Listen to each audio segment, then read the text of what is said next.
काल हिंदुहृदय सम्राट शिवसेना प्रमुख बाळासाहेब ठाकरे यांचं जन्मशताब्दी वर्ष सुरू झालं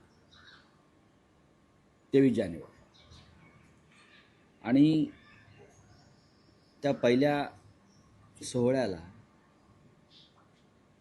शिवसेना पक्षप्रमुख उद्धव ठाकरे आणि महाराष्ट्र नवनिर्माण सेनेचे अध्यक्ष राज ठाकरे उपस्थित राहिले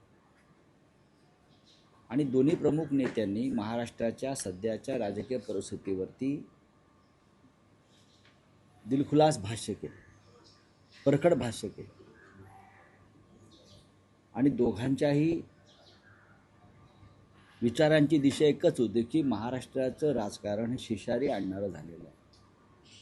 इथे गुलामांचा बाजार भरलेला आहे, हे आम्ही रोज सांगतो. इथे गुलामांचा बाजार भरलेला आहे म्हणून काही माणसाच्या मताला, विचारांना आणि जगण्याला काही किंमतच ठेवली नाही. सर्व काही पैशानं, तोही भ्रष्ट पैसा तोलला जातो. म्हणजे भारतीय जनता पक्षाचे जे मांडलिक राजे आहेत एकनाथ शिंदेंसारखे, ते सुद्धा स्वतःला या राज्याचे बादशाह समजून या गुलामीच्या बाजारामध्ये बोली लावत आहेत आणि या गुलामांच्या राज्याचे 2 बादशाह दिल्लीमध्ये बसले आहेत, हे काल उद्धवजींनी सांगितलं. आणि त्यांची गुलामी आम्ही पत्करणार नाही, महाराष्ट्र पत्करणार. या उपर आता तुम्ही जे सांगताय तालुका स्तरावर, जिल्हा स्तरावर काय काही सुरू आहे. आता माननीय शरद पवार आणि अजित पवार यांच्या पक्षाची जी युती आहे, एकत्रीकरण, हे जवळजवळ झाल्यासारखं दिसत आहे ना. कारण ते एकाच चिन्हावर निवडणुका लढत आहेत. आता घड्याळावर सगळे लढणार आहेत अशी माझी माहिती आहे, मला माहीत नाही, मी ऐकलं आहे. त्याच्यामुळे तो प्रश्न आता विचारणं निरर्थक आहे त्या विषयावर. आता सोलापूरला 2 शिवसेना एकत्र लढत आहेत, माझ्याकडे माहिती नाही.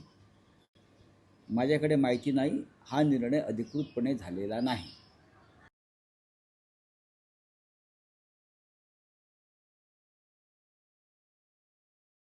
माझ्याकडे माहिती नाही आणि ते घेतील अशा प्रकारचा निर्णय असं मला वाटत नाही. पण राज्यात आमदार दिलीप सोपल सोलापूरचे आमदार आहेत दिलीप सोपल, त्यांनी अधिकृतरित्या पोस्ट मला माहीत नाही, माझ्याकडे माहिती नाही, माझ्याकडे माहिती नाही. आमच्या भावना तीव्र आहेत शिंदे गटाविषयी, त्याच्यामुळे माझ्याकडे त्या संदर्भात माहिती नाही. अशा पदाधिकाऱ्यांवर काय कारवाई होणार सर? माझ्याकडे काय घडलंय त्याच्याविषयी माहिती नाही. घेणार का? जोपर्यंत पूर्ण माहिती आम्ही घेत नाही आणि उद्धव साहेबांशी चर्चा होत नाही तोपर्यंत या विषयावर बोलणार.